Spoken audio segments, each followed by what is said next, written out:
And first order of business is to introduce our board members. We have Todd Lawrence, Marty Nedler, Andrew McKeever, and I'm Dixie Zenz. Bruce Madison is on vacation today.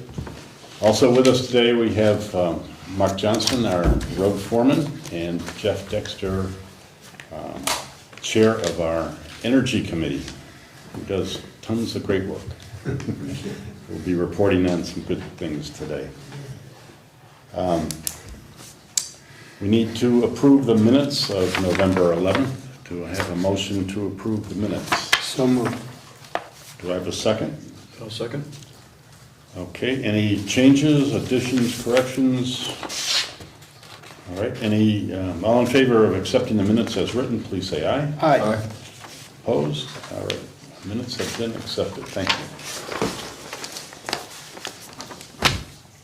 Is there any public comment today? All right. Marty, the church restoration, any update on that for you? Well, the phase one of the environmental study is done. I'm waiting to download a copy of it. There's now a preparation for a scope of work for the cost estimate for the second phase of it. Phase two of the environmental study and the removal of the tank. This the email from Jim Henderson. And we are still waiting for clarification of ownership.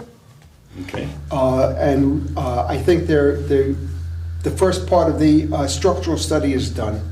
I don't have a download of it yet, but I think the structural study is done. I'm not sure the report is complete, but I know the work is done. So we're moving ahead slowly. Everything is going to be pending, of course, the establishment of ownership, or the ability to transfer ownership to the Northshire Community Land Trust. Okay, great. Excellent. Special projects? Well, I think that, we need to, at some point, establish a date for a public meeting, so that we can present all of the ideas that are extant and make a decision as to how we are going to proceed. Are we going to have a public vote? Are we just going to have public input and then the select board vote? We have to make those kinds of clarifications before we have the public meeting. All right. Should we, so before having the public meeting, we need to... Yeah, we need to figure out how we're going to progress. Are we inviting the public to make comment and then we vote? Are we inviting the public to, who at the meeting to vote on it? So yeah, we just have to decide how we're moving forward. We have to do that before we actually have the meeting. All right. So can you come up with a proposal at our next meeting, or let's see, next one is in December, right? Yeah, the next meeting will be, December. December 9th. 9th. Yeah. You want a proposal from me as to how I think we should proceed? Yes, and then we should discuss it, vote on it, and set a Yeah. date. Okay. All right? Mm-hmm. That'd be great, thank you. We have Mark Johnson here, so if you would like to let us know what great things are happening. Everything's running from day to day. So get one thing fixed and one little thing breaks, hoses or stuff like that, and tires and stuff. Other than that, we've had everything put together, the plows and everything, to see if everything's ready for winter. And other than that, I don't know if Bruce left any kind of, but we did pick up employee. Yes, that's something. Something. Yeah, we need to vote. We do need to vote on that. So while we're discussing that, Riker, is it Kozel or is it Kozel? Yeah, you tell me. Okay, Kozel. I'll say Kozel has applied for and been accepted by both Mark and Bruce Madison, who interviewed him also, and so it's up to us on the board to approve that. So I would like a motion to approve that. I have a question, Mark. What was the final decision that Ryder made about insurance? Did he decide about whether or not he wants insurance? We haven't heard yet, because he so- has that choice. We couldn't go. Yeah, so the question we have to answer is, if he does not accept insurance, if he chooses not to take the insurance, Yes? do we offer him a stipend or do we not? In the handbook, it's very vague. Yes. About everything. I mean, it's only like 3 sentences. Yeah, correct. And I think we have offered, as I understand it from Bruce, we have offered stipends in lieu of insurance previously. You know, I don't know if our current town employee, you know, the town clerk and assistant town clerk get it, but Bruce says that we have done that. So there's precedent, but there's also mixed practice. All right. I would say that we need to discuss that with Susan, our town clerk, and find out what has been done and what amounts have been done, and then I think we should vote on that. If Riker decides not to take the insurance,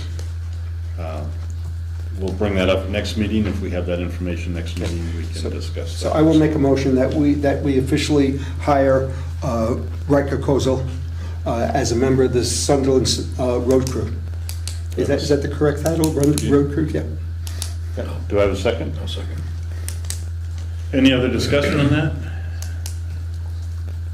Any other? Oh, just one thing, Sure. since it came up at our last meeting, we did advertise this and everything, right? Yes, and we We interviewed, just got it on the bulletin board, and I think she put There it was on. a question that came up at our last I meeting. think it was 6 applicants. yeah, I think we had Okay. 6 of Six us. applications. All right. Any other discussion? So all in favor of Riker being hired, please say aye. Aye. Opposed? Great. So I can sign this. Start date, we're not sure, because the new world is a little paperwork nightmare we gotta go through. Yep. So we're trying to get that, whittled away between federal and state. And it's just sometimes you send it in, it takes a while to come back. So until we get some of this stuff back, you can't actually run any equipment or even start real technically. Oh, Okay. So it's, it's just a process we have to go through to be a. let's hope it happens quickly, because Yeah. winter's coming. Yeah, so we're trying to work on that with Sue, and, Great. we'll get it done. Apparently, he brings a bonus in being a diesel mechanic. He went to 2 years of school for that, then he actually did a traveling mechanic for forklifts, and now he's been driving tractor trailer for Hewlett. So he's Excellent. a very capable person. Super. All right. Anything else on road crew? Thank you very much, Mark. Appreciate that. Todd, emergency management? Yeah, not too much. I had my regional emergency management meeting on November 12th down in Stanford. The Wind Dart, which is the animal rescue agency that coordinates with the shelters, they did a presentation, so it was good to see. They're realigning everything, but got their contact info if I ever have to help out with like the Arlington shelter or anything like that. So that was pretty interesting. I was asked if I wanted to be the committee chair for the committee. However, we have to have every town in the committee present, and so they weren't able to vote on that. But if anyone has any objections to that, please let me know. Sounds like a great idea. Yeah, sounds great. Yeah, I don't know if I'm the most qualified, but I guess I'm the only one. So. But yeah, so we'll see if that even goes in effect. So our next meeting will be in February, so everyone will have to be present to vote on that. And that's all I had. All right. Jeff, if you'd like to fill us in on MERP grant?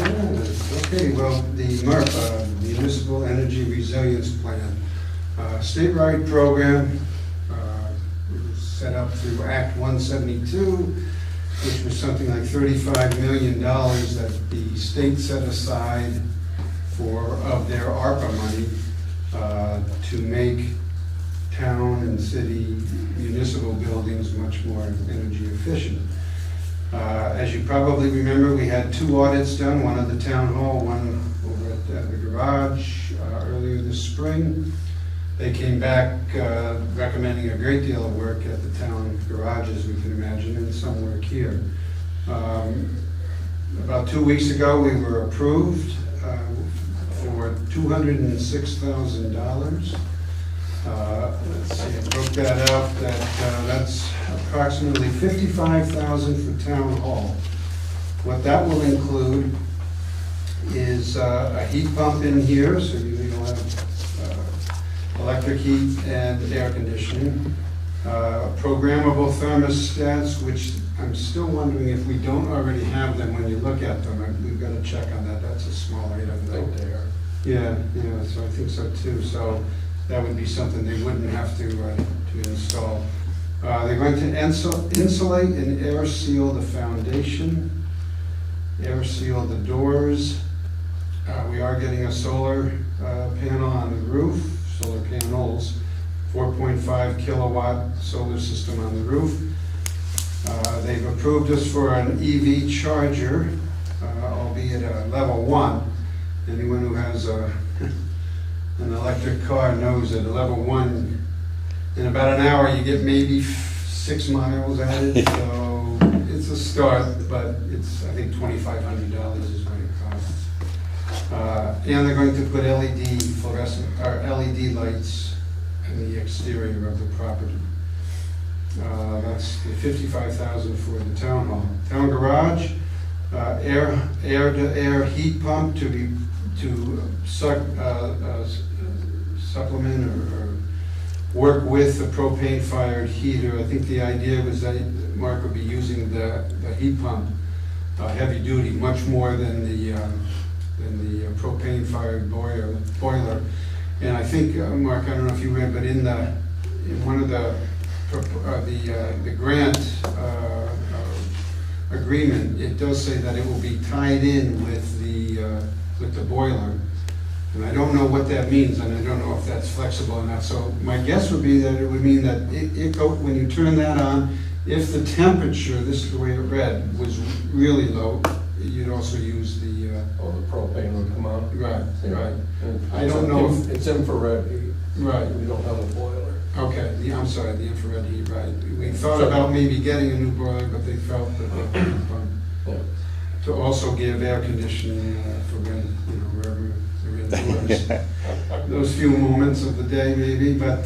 They cool while you're right? unbolting the transmission. Yeah.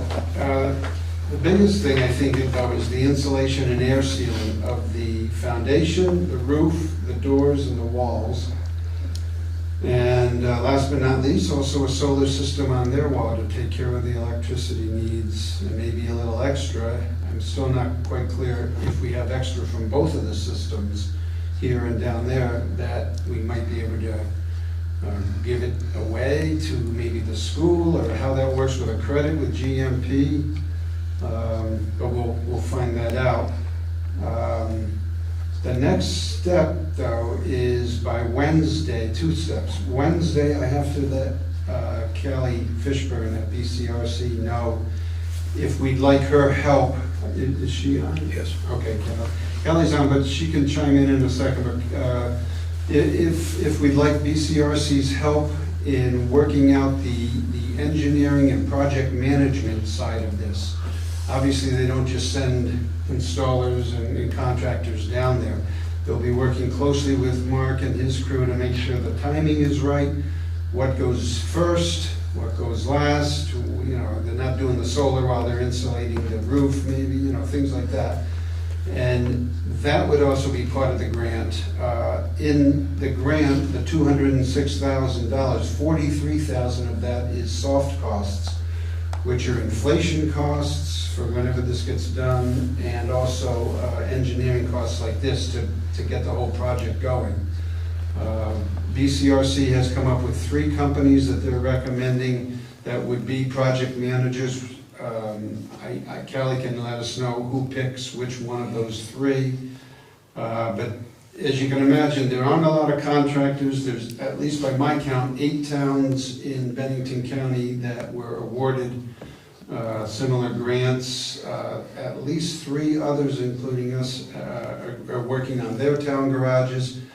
So what I'm saying is that there's going to be a lot of, a lot of people calling out the actual installers and contractors to get this thing going. So it behooves us to try to get it as soon as possible. The second step is by December 15th, and Kelly can correct me if I'm wrong, we have to have the agreement signed, which was sent to Susan, and I think she said she sent it to... It's right here, and Okay, so we have got to that. vote on that tonight. Okay, good, yeah, it's like all state agreements, very, very lengthy, but only about 2 or 3 pages really have nuts and bolts as to pertaining to what we're doing here. But definitely take a look at everything, and as I said, that has to be signed and submitted by December 15th. It's actually the 16th, Jeff, Okay. so there's one extra, I don't know if it matters if you're gonna vote on it and do it tonight, but there is 16th. Can you all hear me okay? Yes, Yes, you can. We can Yeah. see it too, and Andrews. Can you hear us all right? I'm only getting like half of what Jeff is saying, but I heard everybody else okay. And I get the gist of what Jeff is saying. Okay. Yeah, I've got a few other things about the Energy Committee, but I'll before you can talk, you can chime in, Callie. I won't go into those until after you're done. But are there any questions by Mark, the board? I have 2 questions. First question is where, if you install that EV charger, where would you be putting it? Yeah, that'd be part of the engineer that's going to. look What, at would the it be project. at this building? Oh, it would be here, yeah. Yeah, it wouldn't be at the garage. Right, no, But it'd be- are there liabilities issues with the public using an EV charger on our property? Okay, good question. Callie, do you know the answer to that, or if you heard? In terms of liability, I don't have firsthand knowledge of that. I think if you wanted to know, the town of Bennington owns and operates several EV chargers, and the village of North Bennington owns and operates a charger. So if you're curious, I could try and get some information from them about, what are the liabilities and day-to-day operations of running those chargers. But it's fairly common for municipalities to own and operate EV charging on their properties. Yeah. The other question I had was, and it wasn't my questions, I don't know if Bruce spoke to anybody else, but he called me, and he said that the fire department has a concern about putting solar panels on a roof, that in case of a fire, they can't get access through the roof if there are solar panels. And I don't know what that entails, because I didn't speak to the issue. Bruce said he did research, and this is what the fire department said, and I'm just reporting it. He asked me because he's not here. There's procedures for shutting it down, so, because they're live. So there's certain ways, it'll all be wherever the panel boxes are. They'll, hopefully we could have the fire department visit. And we've been through it a lot in Manchester, you gotta pull this one before you pull that one. To pull that one. I think his concern was, the fire department many times penetrates the roof to access the fire. And if there are solar panels, they can't access the roof. I mean, that I think was his issue, Yeah. rather than being live. That's Part of the design, at Abacus, we have solar panels on our roof there. We did have spaces between, in case they did have to go through the roof. It was a metal Yeah. roof, but, It's just a new thing to get used to doing. yeah. Yeah, I mean, And this roof is probably large enough to Yeah, keep it's- some gaps so that they could go through. Definitely, because it's at 4.5 kilowatts, not huge, we don't have huge electric demand, so yeah. with the whole site, I'm sure there's a big space Yes. down there, I'm not positive. I think, again, this would be part of the project engineer telling us, yeah, these are within code or within fire department regulations or whatever. Because it's a valid question. I mean, you got a lot of houses that have it too, and I guess, they've got to be able to get in there if they have to, so. Yeah. But Mark? as far as turning it off, right, Mark, that's a pretty simple Yeah. thing. What's that? Turning it on and off, or, That's the main thing, is- Yeah. is There's a taking the juice away. disconnect. so they're not, electrocuted. Mark, do you guys have any questions, any concerns about what's proposed for the garage? I guess until the next step of, like the insulating part, I mean, does that include putting some wood back up and things like that? But that would be the next phase to Right. tell us how they're actually implementing. Yeah. Because, I mean, there's, on the walls down there, there's nothing to save. I mean, as it is, it's mold and wet and rotten wood. Yeah. So there, I'm just wondering, and like you say, there's that little fudge in there for what they didn't see when they did the study, once you strip things, Yeah. And hopefully it's not bad, it's just a matter of putting some things back to make it a good building, but. Yeah, I think in the audit, they went into a little detail about more specifics in the wood part of it. I'm not positive, but again, that's the audit, this is now approval. The project engineer is gonna have to answer all these questions, and then the board can, obviously, make their decision and go forward. Sure. So, Great. did we lose Callie? Kelly? No, Okay. I'm still here. I Okay. just, I missed huge chunks of what both Marty and Jeff said, and I thought maybe it was an internet issue on my end, so I tried turning off my No, video to it's see a if that was. microphone issue here. We have a microphone issue. Jeff, maybe if you were to move over next to Mark, and that's you could be a little bit closer to the microphone, and Kelly will hear you a lot better. Callie, I have a question. Sorry. Is it possible that for the contractors to find, are there any possibilities of contractors that are from Sunderland? Yeah, I mean, so the three consulting firms that Jeff referenced that BCRC has identified are mostly have like the design, permitting, engineering, and construction management background. They're not necessarily contractors who will actually like come in with the heat pump and put in the heat pump. They're there that they can help with a lot of the administrative and engineering and technical questions, and can help find the subcontractors who would come in and actually do the work. So I mean, if you know of someone who's local in Sunderland who can do heat pump installation or anything like that, I think that certainly would be great, and probably be easier if you do know someone local, because there is going to be, as Jeff said, there are 8 other municipalities in our region that received awards, and over 120 municipalities statewide received awards, mostly for insulation, air sealing, heat pump installation. So there's going to be a really huge demand for contractors who can perform insulation, air sealing, heat pump installation. I think we have some benefit being more in a tri-state area. We could potentially get contractors serving towns in our region that are from New York or from Massachusetts. But if you know somebody local who's qualified, that just makes the process even easier. I think there was also the question, obviously, of the purchase type agreement and with the town's purchase policy in terms of how many bids might you need or how that works. I'm not familiar with any of that, but something, again, that is going to have to be discussed. Callie, do you know, I'm not asking you to speak for the town of Sunderland, but from what you've done in these types of things, do towns usually get multiple bids, or?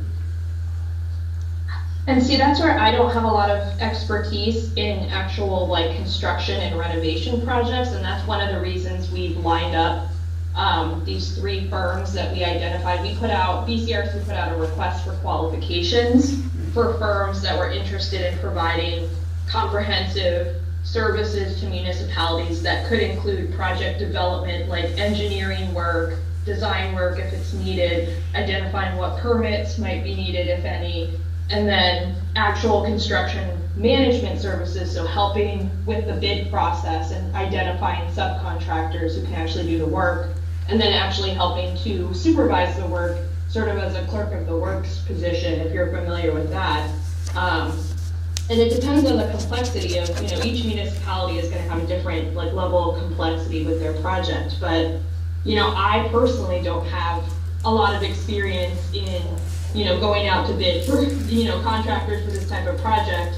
So that's one of the reasons why we have these 3 firms that are on hand to provide services to the towns that choose to opt into it, because they'll be able to give more expertise than I am.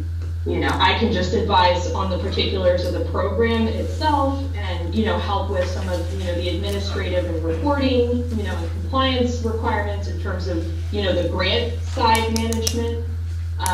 But, for specific questions about actual implementation on the, engineering on the construction side, that's where we would lean on the consultants. And this is an optional thing that we put into place for towns. If you as the town feel like you have enough administrative capacity and willingness to, that you don't feel like you need this type of service, you don't have to. We just thought that it would be beneficial to get the process started and have some firms on hand that can provide this level of service to towns who want it.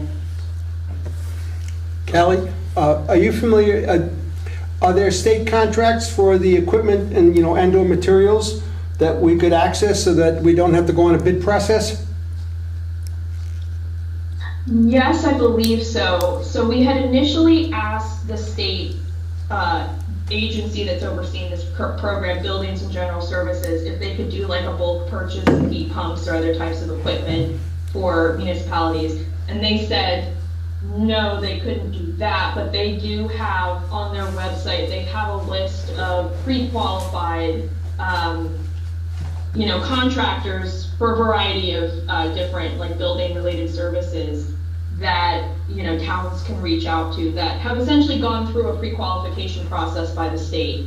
And then also Efficiency Vermont, if you're familiar with that organization, they have a database on their website of certified contractors for, heat pump installations, weatherization related projects, and that sort of thing. So those are some resources, that are available to help identify contractors who can actually do the work. And then if you chose to supplement with this consulting and project management service, they can also potentially help with identification and going out to bid or requesting bids, and help the town with that element of it. Thank you. Sounds to me like we would definitely want those consultants. I don't think we have the expertise on our board to run a project like that, unless Mark wants to do that. No, I And think there that's just a be great some idea. administrative, elements of it too, they could help with the clerk of the works thing, so they'd be checking in with the contractors who would actually be doing the work and, potentially coming to you and reporting back, like, here, the heat pump just went in yesterday, or here's where we're at with the, with the project and where we are in terms of budget and timeline and that sort of thing. So, so we have 3 firms that we identified, Sunderland Architects, which is local to the region, they're based in Bennington. CX Associates, who did some of the energy assessments around the state. They didn't work with Sunderland, but they work with some other towns, and they have other areas within their business to help with sort of the implementation side. And then PCI Consulting, which I hadn't been familiar to previously, but they responded to our RFQ, and I checked some of their references. So they're all willing to provide proposals to towns to help them with the next step.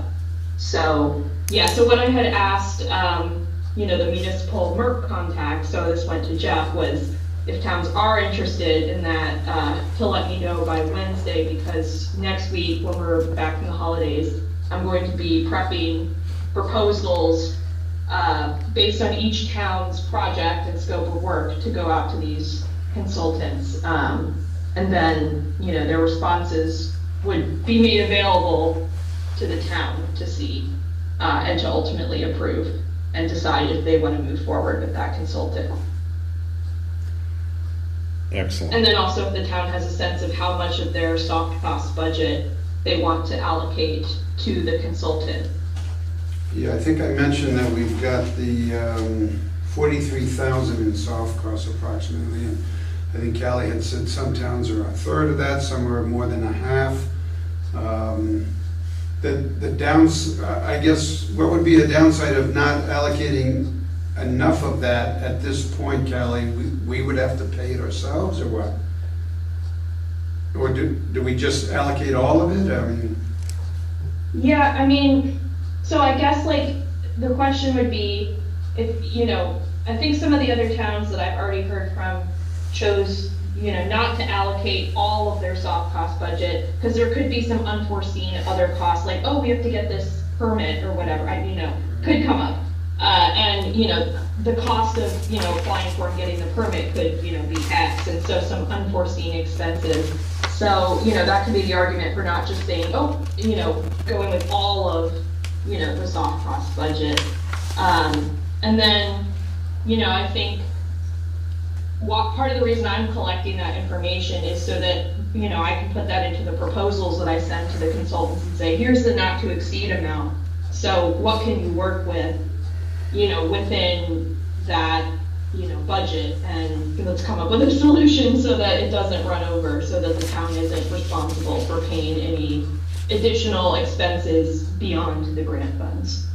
okay. And the consultant that's chosen would obviously work, I'm asking, I guess they would work very closely with Mark and with the select board in giving updates. I know, you know, the select board has the ultimate authority. Mark, you know, Right. he has to manage the building, so Yeah. they'd be very close with both the board and Mark, right? Yeah, I would certainly hope so, and I'd be involved in that too, like, you know, if, you know, procuring these services is not so that I can go away and not have to do anything. It's really just so that you can benefit from people who have the project management expertise that I and BCRC doesn't necessarily have.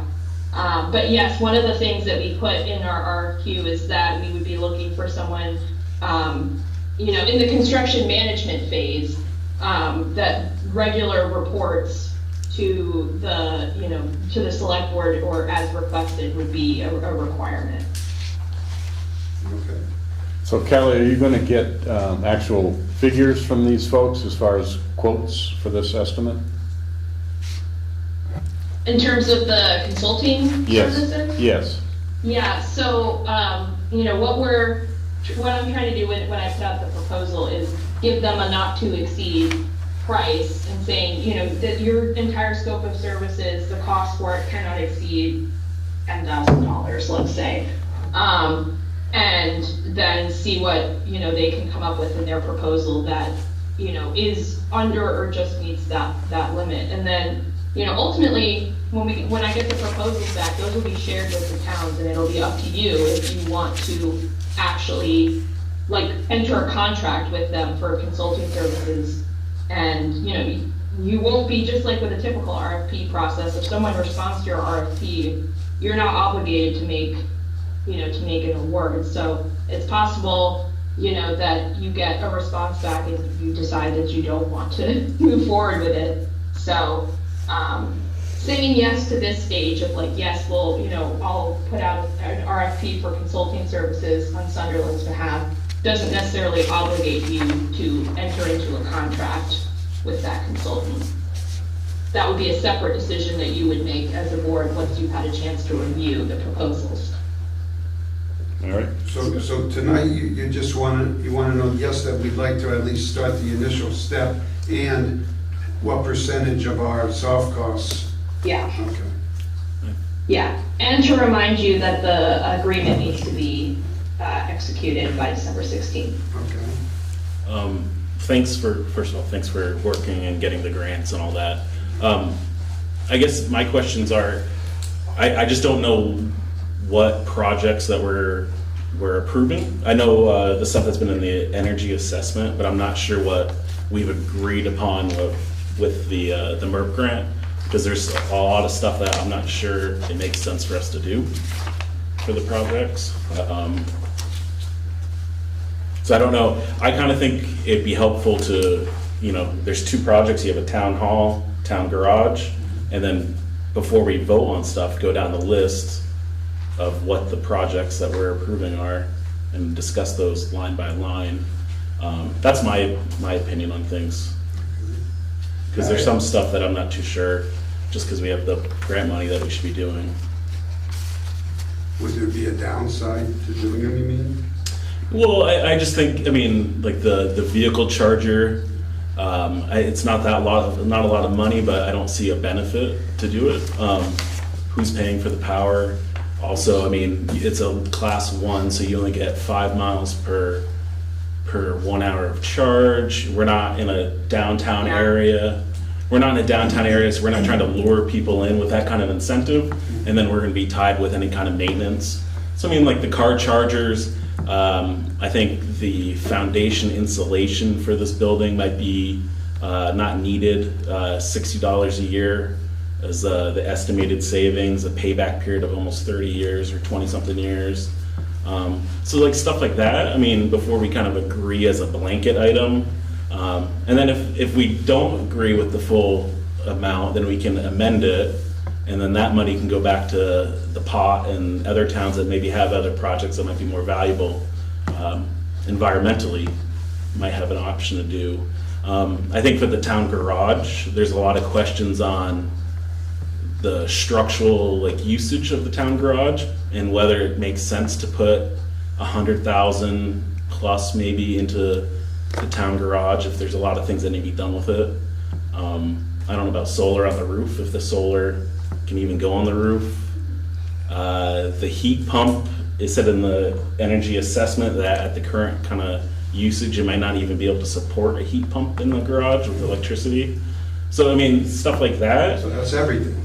Yeah, and that's the thing though too. It's like, I understand it's free, it's ARPA money and stuff like that, and I really appreciate it, but I just think if we discuss it, all the items, and work through it together, it might make more sense than just blanket approval and, using $250,000. I don't know. Yeah. Well, One thing, sorry. No, go ahead, Kelly. Only just a couple things I'll say. Number one, last time I was here at a select board meeting, I can't remember when that was, I think it was sometime in September when we were in the grant process. Jeff was out of the country, so not able to chat with you all. And so I was here in front of you all and went through the recommendations in the assessment, and we talked through what the board wanted to apply for. And then I got together with Jeff after that, and we put it together based on what the select board approved. And so I think that was my understanding, that the board had reviewed and was on board with the recommendations that were going into the grant application. At least that was my impression at the time. And also, the grant agreement can be amended after December 16th. The scope can be amended.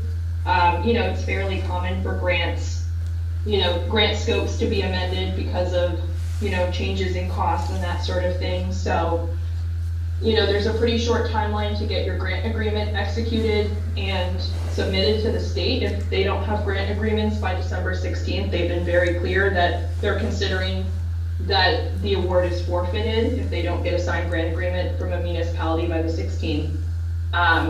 So I just want to make sure everyone's very clear that, they're very firm and hard about that deadline. But, there is an opportunity once that has been, signed and executed to amend the scope if it is, determined that some items in the scope are not possible or desired for whatever reason.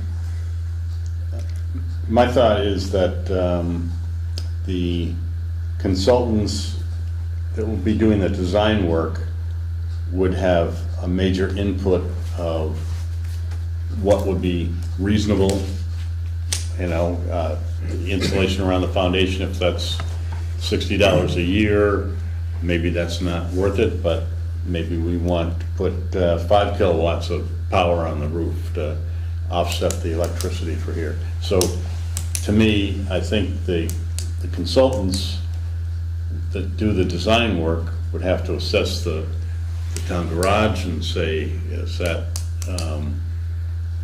structurally, do we need to reinforce the wood that's rotting or moldy or whatever and all that? So I think that step would be the most appropriate place to just make that decision of where, of what we might. I just don't think the replacement of like structural components is part of the grant though. So like once you start tearing out portions of the plywood and foam, like the foam, the mold remediation, I don't think that's part of the grant, and now the town might be on the hook of things. And with water intrusion in the town garage, I just want to make sure we're making the right choice to be fiscally responsible for the town, but then also as the project as a whole, before we spend a lot of money, mostly on the town garage. I mean, this building's pretty,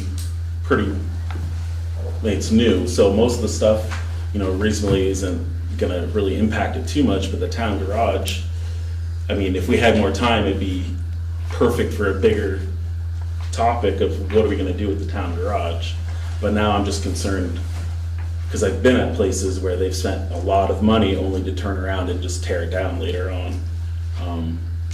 So that's just my concern of things. And I understand too, since this is ARPA funds, it has to be accounted for by December 31st. So I mean, there's a time frame of things that I don't know if we have the time to do a lot of this stuff, and not do the work, but in terms of allocate it. So.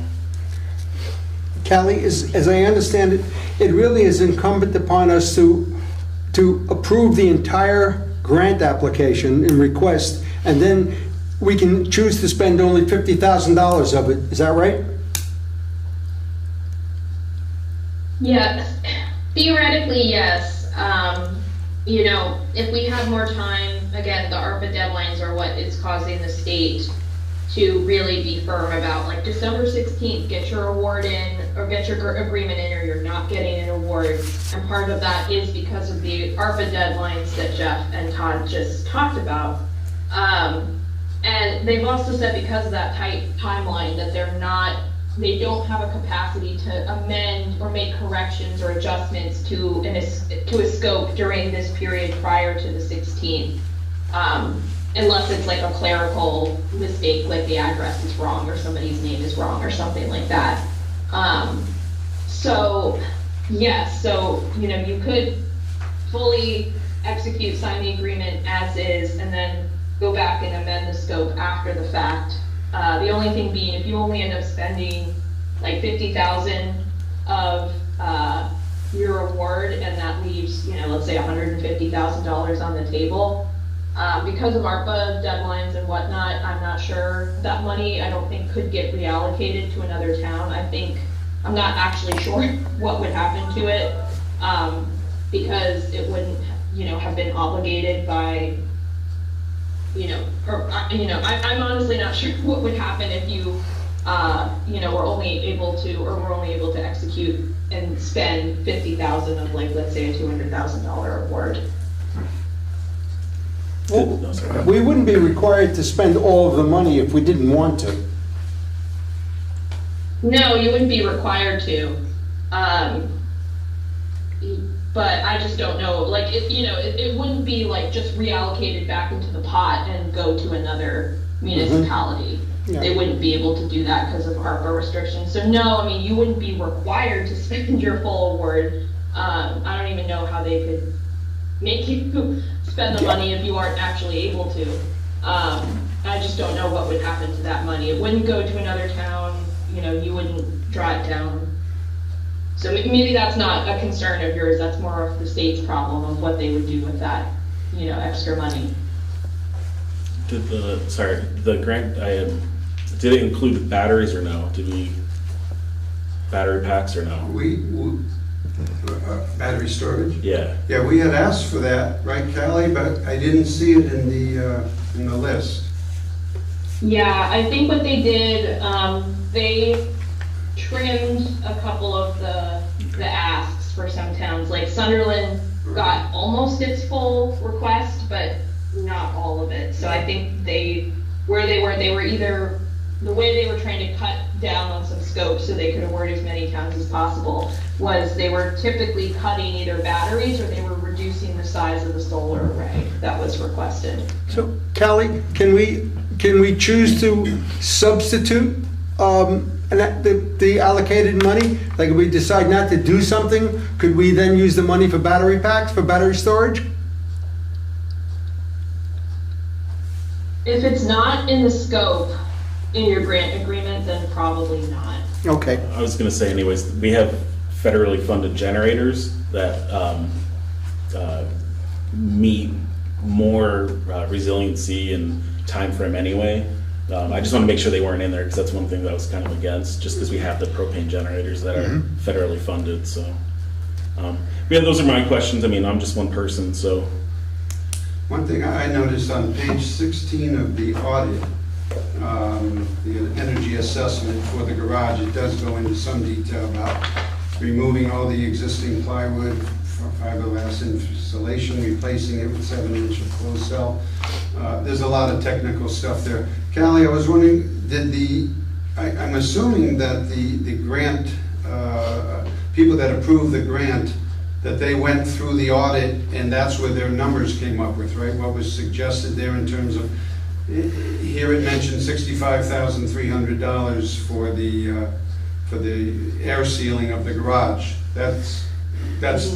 So the scope of the work that was encapsulated into that 65,000, that's what they used, right? In terms of making award decisions, they pulled, and what's in the scope in your grant agreement, they pulled from the applications. And I think our applications pulled from the audit. Right. I think they just worked under the assumption that town used their assessment to make the application. Right. And then they pulled directly from the application into the scope. Okay, so yeah, if there was some, at least as it shows here, the structural the structural work that had to be done, at least that's included in that. But as you said, as we keep saying, that the project engineer is going to, say, hey, no, I don't agree with this, you're wasting money, or yeah, this can happen and you'll save taxpayers a lot of money, cut down fossil fuels, all that good stuff. Mm-hmm. Okay. So the other thing I will say, if it seems like, the deadline to get this fully executed award agreement is the 16th. It looks like you have another select board meeting before that time. I saw on your agenda that your next meeting is the 9th. Yes. So, I mean, if you want to take some more time, I could come back to that December 9th meeting. I believe I could make it in person so that I'm catching all of the audio and not just snatches of it. And, we can discuss it again then if that's something the board is interested in doing. I could still move ahead with, putting out the RFP on Sunderland's behalf, which again wouldn't obligate you to actually, go through with an award of any kind. It would just, start that process. And then I'd be happy to come back to the December 9th meeting to have a follow-up discussion. If you feel like you need, more time to think about it or have more questions that are going to come up beyond this meeting. Go ahead, yes. I guess I don't see the point of waiting. Why would we turn away $200,000 of state money or federal money for a project like this that I think would bring a lot of benefits? I guess my feeling is I just don't see the downside to this. If we go forward with this, we approve it, and then when the consultant and everyone else sort of weighs in, we can make decisions that, maybe we will, maybe we don't want to spend $5,000 on one thing or another. fine. But, I mean, the overarching goal of this project, I think, has got a lot to commend itself, and I just don't understand why we would want to wait another 2 weeks to make a decision about it. We've already kind of gone through it a little bit. I don't know. I'm puzzled. Marty, what do you? Well, if we don't have to, if we're not committed to spend the entire amount, if there's a project we choose not to do, for whatever reason, we can choose not to do that. The question of what happens to the money is a question that we don't have an answer, just that we're not obligated to make it up. I mean, it doesn't cost us anything to refuse to do something. So I would agree with Andrew. I don't see any reason why we should not approve the application, approve the grant, and then make decisions as to what we want to finance, at a later date. And we may choose, that it's just not worth the effort to dig everything up, to save $60.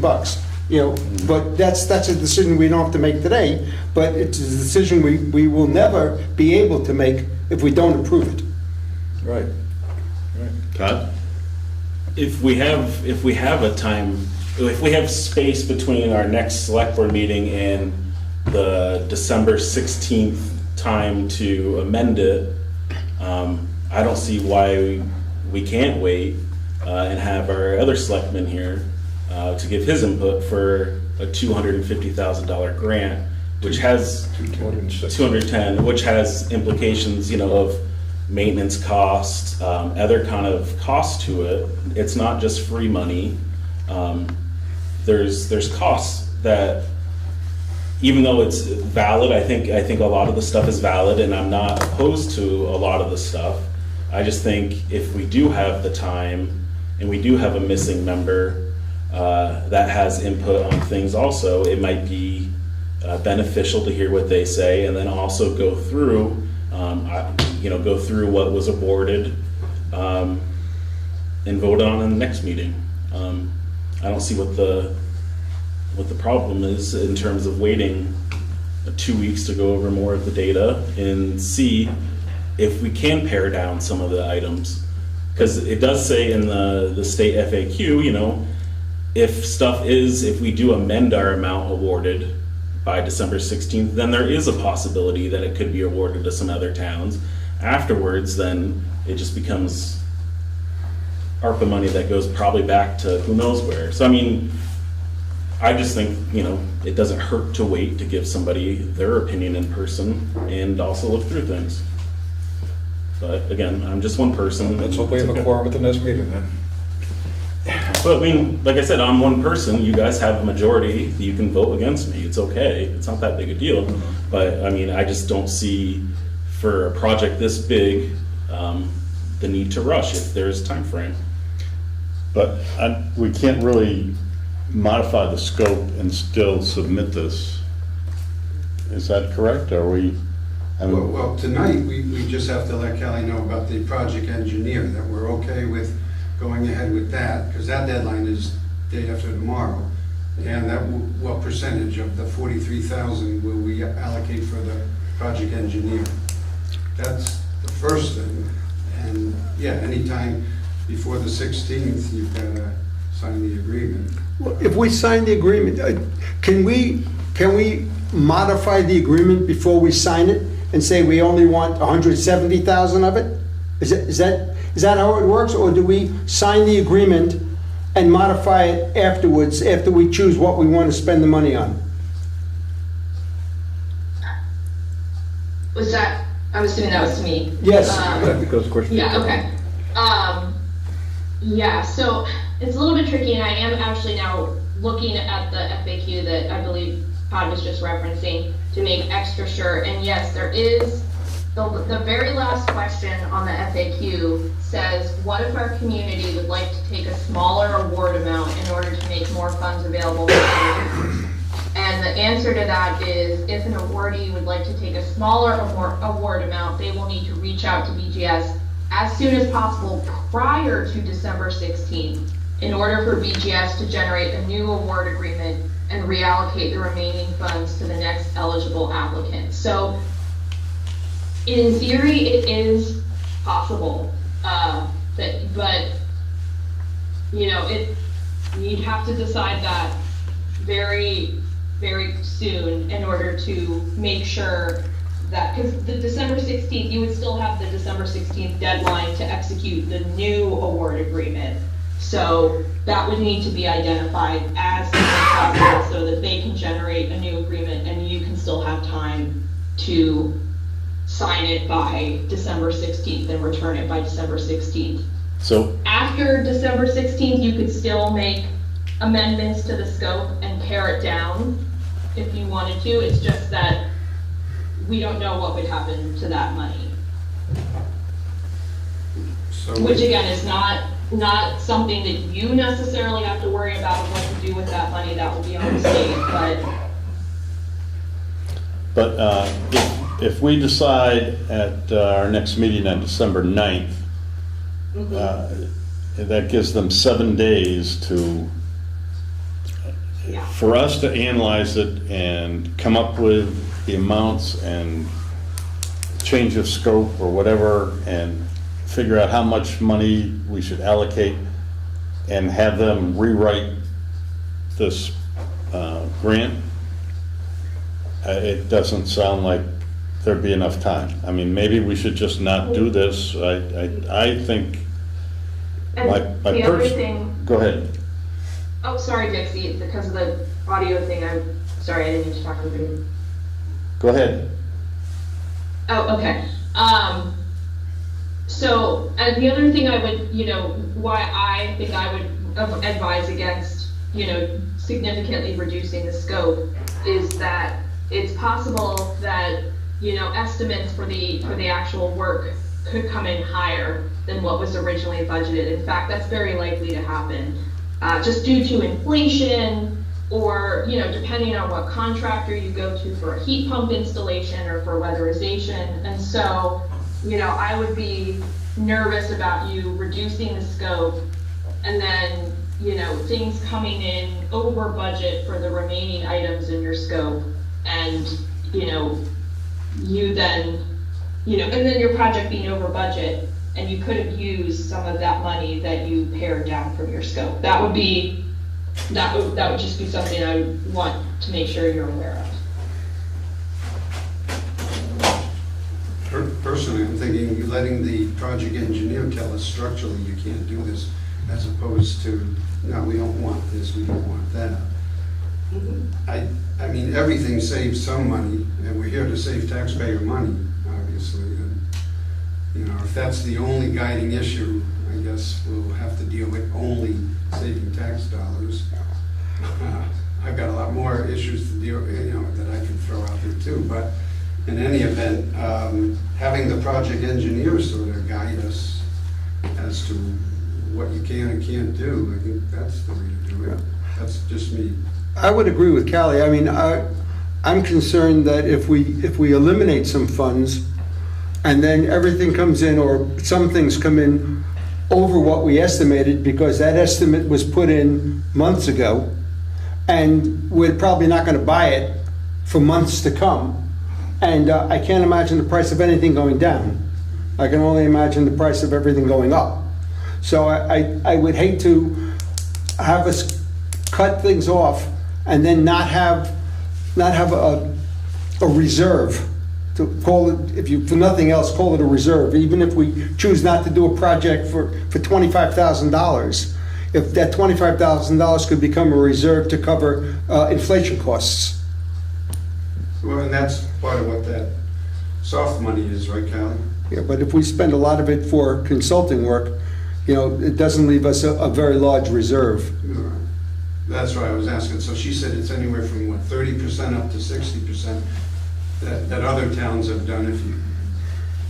It's hard for us, Callie, because we don't know what the consultants' fees are going to be. And Yeah. I know you need a number to get them so that they'll tell you what they'll Yeah. do for X number of dollars. Yeah.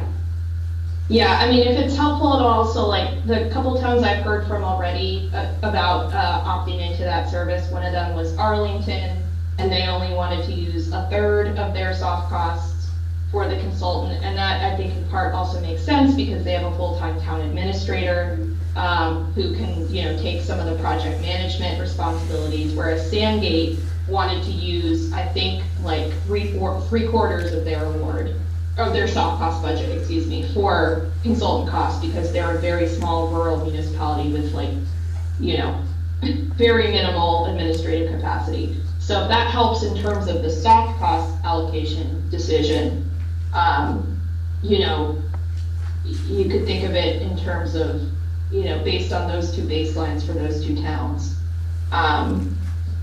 And I get that it's hard, at least with the soft costs, because in some cases you may not foresee what costs are going to crop up.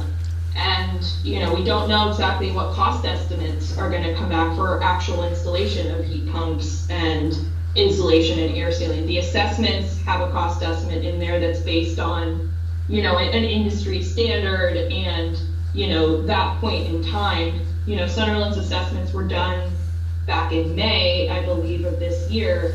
You know, it could be that you're not getting quotes or bids from a, you know, subcontractor to do heat pumps or what have you until, you know, May of next year or middle of next year, and a whole year will have gone by, and that can affect, you know, price and that sort of thing. So I get that there's a lot of uncertainty in terms of how things are going to shake out and what costs are going to come up.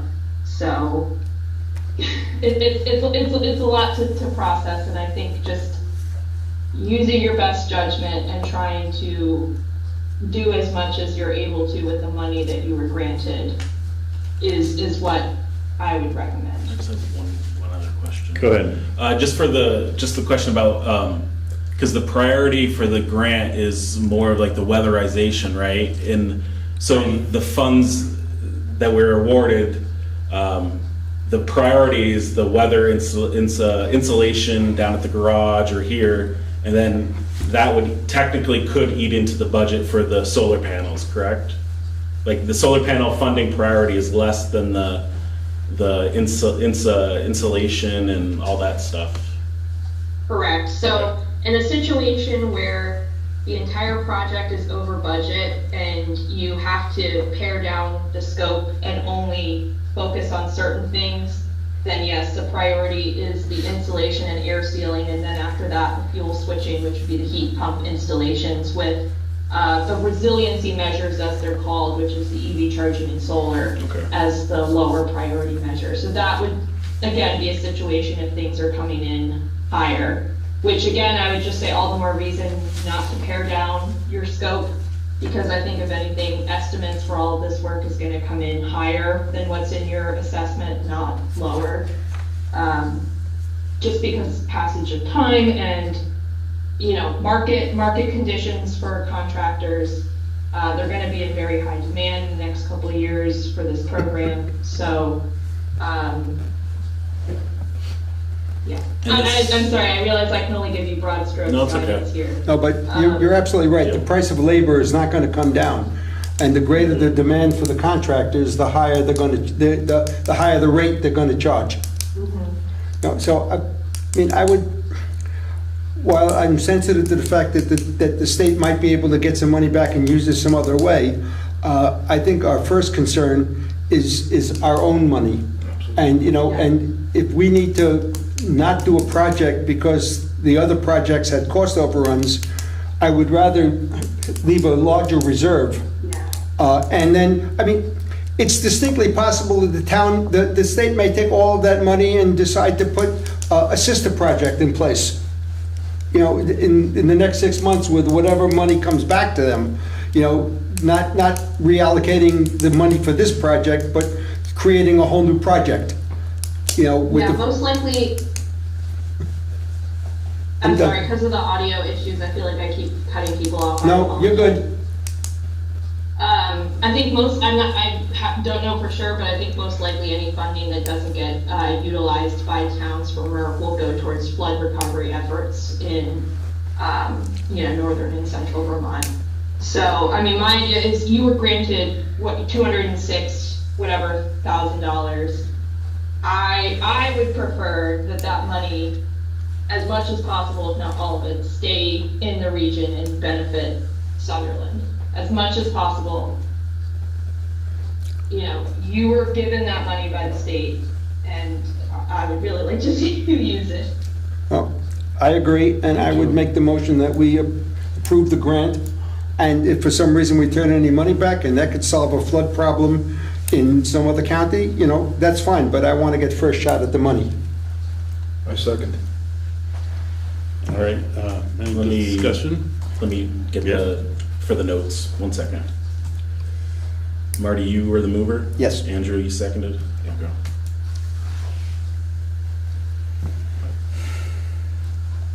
And while I was doing that, the state did give us this money to try to improve our energy efficiency, reduce energy usage, and to me, I mean, it's, how else would we ever improve anything if we don't have this kind of money? I mean, Jeff? And the other thing we haven't talked about is our municipal plan. The vast majority of that thick document that was signed in 2018 discusses energy conservation, and I guess was the term they might have used back then, and it specifically called the getting the garage as energy efficient as possible, because it called it notoriously inefficient. Interesting term that they used, notoriously, in a municipal plan, but that was the term they used. So I think again, that's worth anything. That document's worth the paper it's written on. We're going towards our goals of our town, forget the state, the country, the planet, whatever, of our town meeting its goals of becoming more energy efficient. So that's. All right, so we have a motion on the floor right now and been seconded. Any more input from No, anybody? I mean, just to rehash, I mean, I'm not against a lot of the stuff. It's more of just the principle of the town garage being the town garage with the long-term future of it. Kind of, is it meeting our needs? And I know we have time constraints, and it always seems to work that way, where stuff that you need to have time to come up with a long-term plan, you're now throwing a curveball with short-term finances and stuff like that. That's my concern, is just spending a lot of money, even if it's free, on a town garage that it might not fit our needs in a certain amount of time. And it'd be terrible to do all this grants and then tear it down. But that's my main concern. All right, so any other discussion? So all in favor of signing this grant and moving forward with that, please say aye. Aye. Aye. Aye. Opposed? Yeah, I'll say opposed. Okay. So the motion carries, and I will sign this, so Callie won't have to wait. Second, Thank you very much, Kelly. Excuse me Yeah. for 1 minute. There I'll be right is, back. I had emailed Jeff, there is one other like super quick form that they need from people by the 16th as well, which is like an affirmation of use of funds form, which is like just 1-page thing that says, you know, I affirm that the money's gonna be used for the correct purpose and all that. Jeff, I had sent that to you. A couple Yeah. times, because they kind of threw that in there sort of last minute in the FAQ document, and that wasn't made clear in the notice to towns, it just popped up in the FAQ document, so I sent a panicked note to all the towns to make sure they knew that that is also by the 16th. Yeah, I may have missed that, sorry, but I can get it to the select board tonight. Yeah. all right, we have a second issue that we need to discuss, and that is the percentage of our Soft group. soft funds to be allocated for the design and management of this project going forward, so Callie can get her RFPs out with a not to exceed number. Any thoughts on it, Todd, as far as? I think I don't know what the threshold is, but I think having outside consultants or work would be the best for taking the burden of the administrative off of the town. Is that what would the soft funds are, right? Right, and Yeah. Yeah. so we're looking for a percentage of the $43,000, is that right? 30% would be 13,000. How many consultants are we talking about? I think it's one firm, isn't it? It's one firm. That will be chosen, Callie? Yeah, we identified 3 for the RFQ process, and we thought, based on how many towns opted in and how many buildings, we might just split it up between the 3 of them. And, you know, if you're not sure right now how much, you could just start with a low ball estimate of like 1/3 for soft costs for the proposal, and then, you know, if things in the course of, you know, the consulting contract, if, you know, if it becomes more expensive, then, you know, the board could then at that time decide to maybe allocate more of their soft cost budget. And but yeah, if you're unsure now and you want to just start with a more conservative portion of the soft cost budget. So, I don't have a specific number because I don't know, you know, 33% is the third, right, of it, so I don't know what number to throw out. Marty? I don't know, because, you know, I wish I had some more information as to what the actual, you know, if Arlington did 33%, it was 33% of how much money? You know, so I have some sense of how many dollars they're thinking about, as opposed to a percent, you know, of some number. You know, so if somebody could Right. tell us that they think that the contracting is going to be $20,000, you know, then we can adjust our percentage to, you know, to represent what we think the dollar amount is going to be. I'd say we pick a dollar amount and not just, Yeah, well, which is a percentage. I mean, we'll, Yeah. unless we go more than that, the soft. I mean, I've never seen consultants that do a large project for $13,000. It's not a lot of money for consulting work. You know, for $13,000, what are you going to get? You're going to get, you know, 30 hours, 40 hours? Andrew? So Arlington actually did pick a dollar amount. When I was explaining it to you, it worked out to about 1/3 of their award, but they chose to go with a dollar amount of $5,000 for their project. Again, keep in mind, Arlington, I think part of that is because, you know, they have an town administrator who has already done some like prep work for getting quotes for heat pumps and things like that. And so I think they're just anticipating they wouldn't need as much of the service, whereas Dangate, I believe they're looking at $10,000 for their consulting costs. Yeah. So, Well, for Arlington to be that low, they must have gotten less money than we got, right? A third? they did, their project was, their award was less, and I think it was just because they're. Okay. Right, plus they're using their town administrator.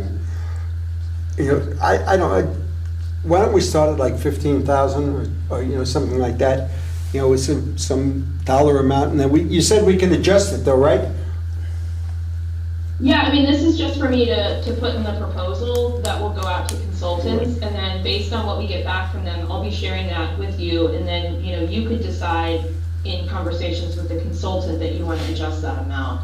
This is just really to help, like, you know, give them some direction and help us, like, craft a good proposal for them, but I think it can be adjusted, and this is, you know, and again, this is just a first step that, you know, is not obligating you to anything. Yeah, well, $15,000 is what, 35% or something like that? Yeah, You know, it's not an unreasonable amount of money. So I would suggest $15,000, and if you want me to, I'll make a motion to that effect. So move. Todd, what's your thought?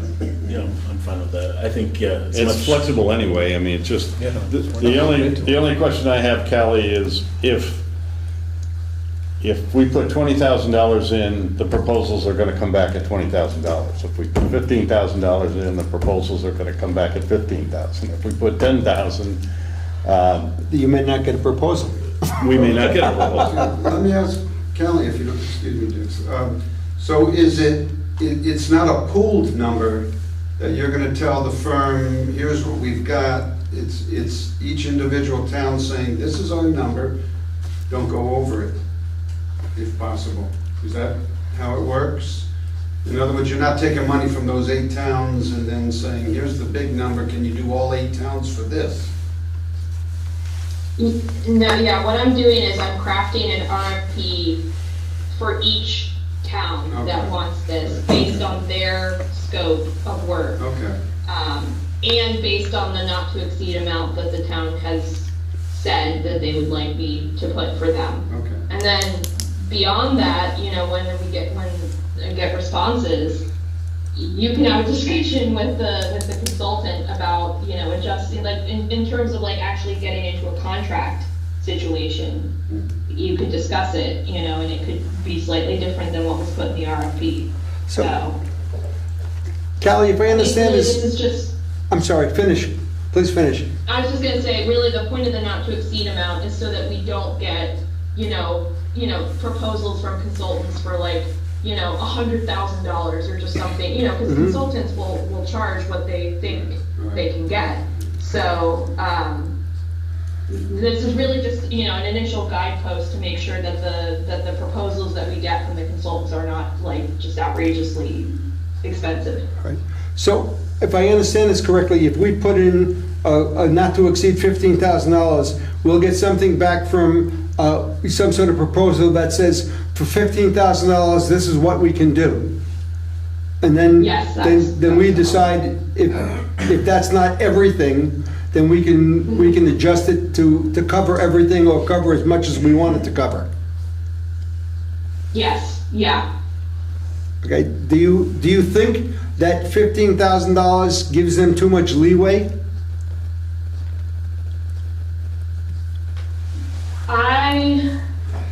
I'm honestly not sure. I mean, I think, you know, we'll just have to see. I'm honestly not sure. I think we'll just have to see what we get. And, you know, some of them did provide when they responded to our request for qualifications, like their rate sheet of what they charge per hour, based on, you know, different positions. So, but beyond that, I'm, you know, not too sure exactly. I think, you know, as you said, like, based on what we say for the not to exceed amount, they're gonna put in a proposal that says the total cost is, you know, the not to exceed amount. So, we'll just have to see. I kind of agree with Marty that $15,000 would be probably a very good price for us. For a consultant that has to do the engineering and make sure that that the scope is met, so. All right, any other discussion on it? Okay, all in favor of $15,000 for, I think we had a second for the motion, I you said- did second motion. No, you made the motion, I seconded it. Oh, Oh. okay, I'm sorry. So, did you have that, Todd? I do now. Okay.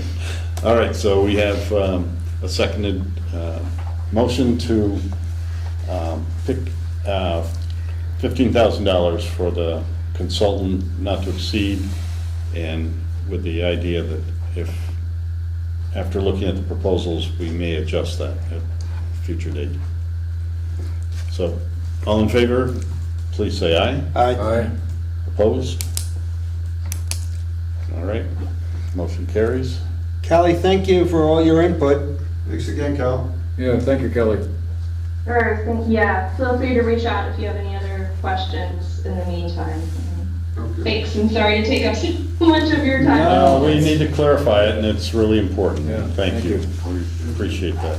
Have a good holiday, everyone. Thank You you. too. You too, thank- Bye. I just had 2 more quick things on Energy Committee this year. Yep. Okay. We've got 3 new members, Liz Miller, Scott York, and Colleen York. They're going to be starting helping out the committee this month when we meet on December 18th. And the only other thing I had was the Fuel Club. I think Marty had mentioned that at one of the meetings. and I'm a member of that, you are too, right, Mike? Yes. I've talked with them, they will accept municipalities, this is to save, the guy hasn't given me a clear number if municipality savings are different than residential, but residential, it's about 20-25% off of the price per gallon. Now, the only caveat would be we would have to choose either urban or suburban. So I'll find out more in particular about the municipal, and the cost is $100, by the way, for the garage and town hall. To join the Per club. year, yeah, so not bad. But I know you, obviously you want to know, how much might we save, so I'll get you that figure by the Excellent. next meeting. Yeah. That was it. All right, anything else on energy? So if you switched, would they be servicing the heat systems? Yeah, that's something I'm still waiting to find out. Yeah, well, you don't get that through the fuel club, though. No, not the service. No, not the but service. Company, yeah, but Irving, You don't get the service through the fuel club, you get the service through either Suburban or Irvin. right. Right, between whoever you pick. Yes. Right, but we'd have to find out that they do To that. service the heat units. Yeah, Yeah, I'll, I mean, I'm not gonna plug Irving, but I have Irving, and they're very reliable. They're around. Yeah, I think so, yeah. They were trying to get the account, but not through the club. No, And they, for municipal, they were gonna, it was, the price was changed every week. Because by the state, whatever the state Yeah. said it was, that's Yeah. what the price was gonna be, so. yeah, we have to compare it, we have to see, Yeah. what's the best deal for us. It may be, that may be the better deal, I don't know, we'll have to see. yeah, I'll let you know. But, yeah, that's a good point, though. Of course, a lot of things will change if you fix the holes. Well, if we can make it a little more energy efficient, that'd be a wonderful thing, so. All right, so those are signed. Okay, BCRC and Solid Waste. Solid Waste has its meeting on December 11th, and it will be on Zoom as well as in person at the Arlington Town Hall.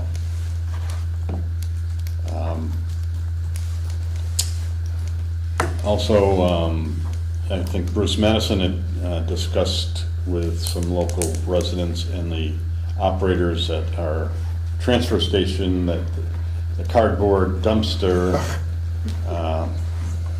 being covered using the small doors were a real problem, so they've been authorized to switch back to the open dumpster, and which should make them happy. They were very pleased that we were trying to move in that direction.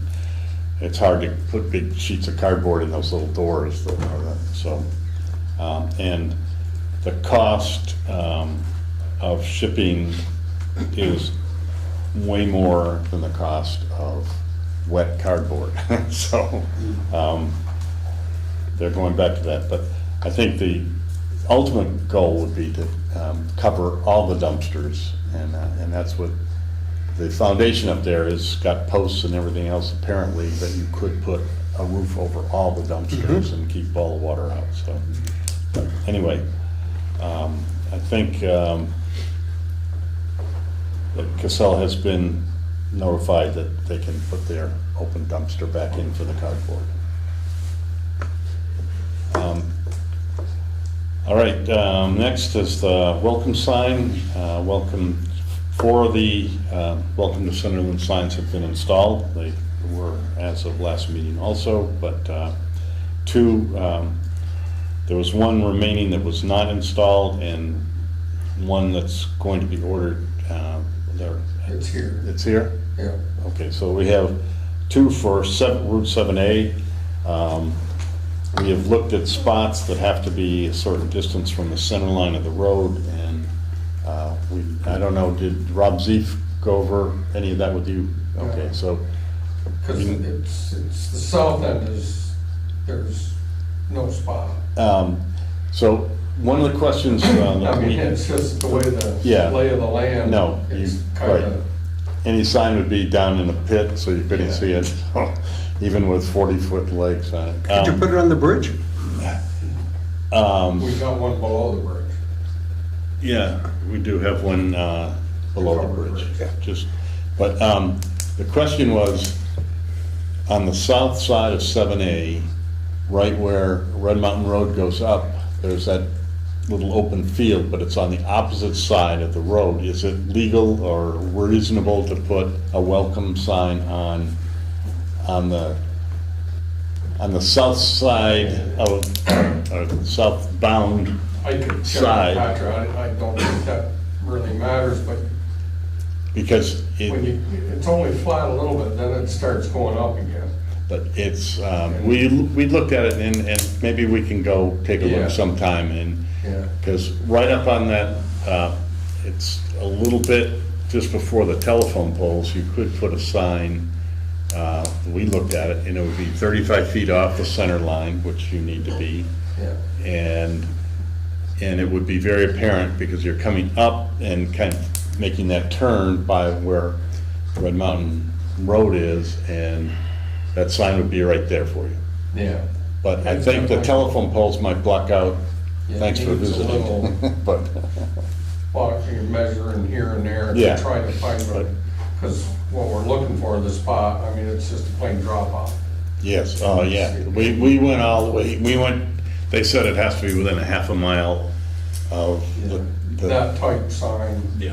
needs to be within. right, and there is no place that, in that half mile on the east side, or is that the east, yeah, the east side of the road, that, there's no place really for a sign that wouldn't be blocked out by trees or being over Yeah. the hill, so. And the one on South Road by 313, we actually got the state to pull their weight sign.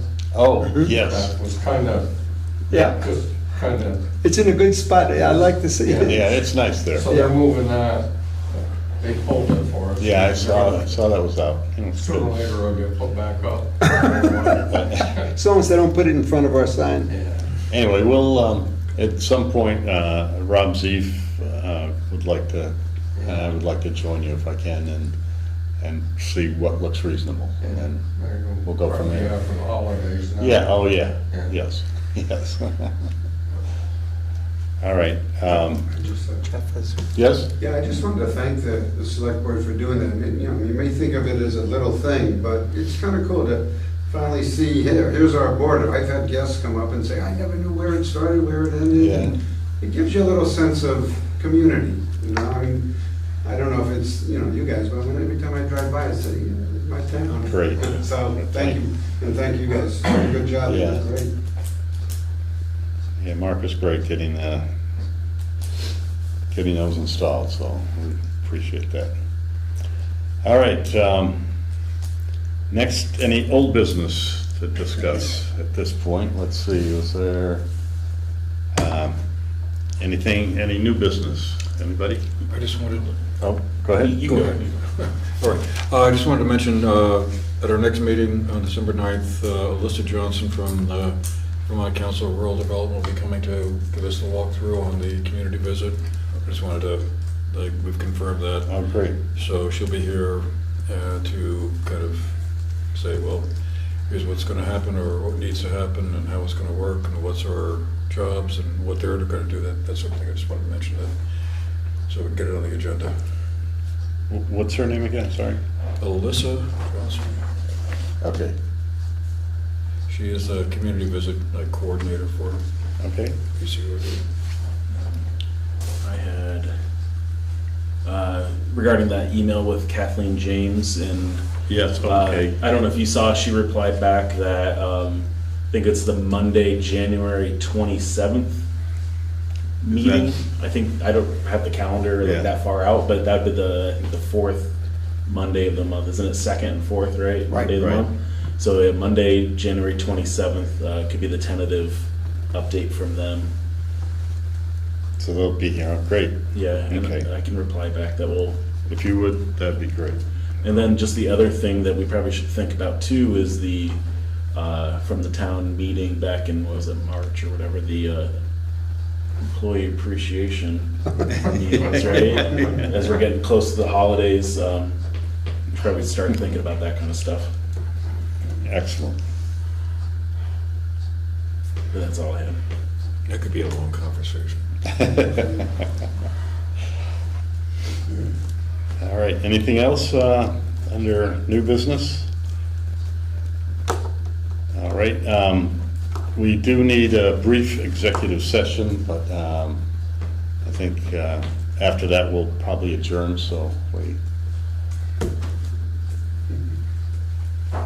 You folks are welcome to... So do I have a motion that we go into executive session? So moved. Thank you for coming. Yeah, thank you guys. Thank you. Thanks, Jeff. What's that?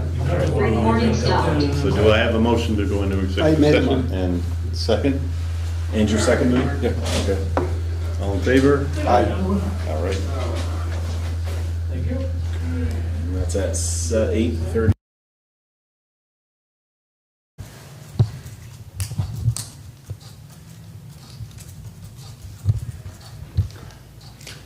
All right, do I have a motion to exit executive session? So moved. Second? Second. Okay, all in favor? Aye. Aye.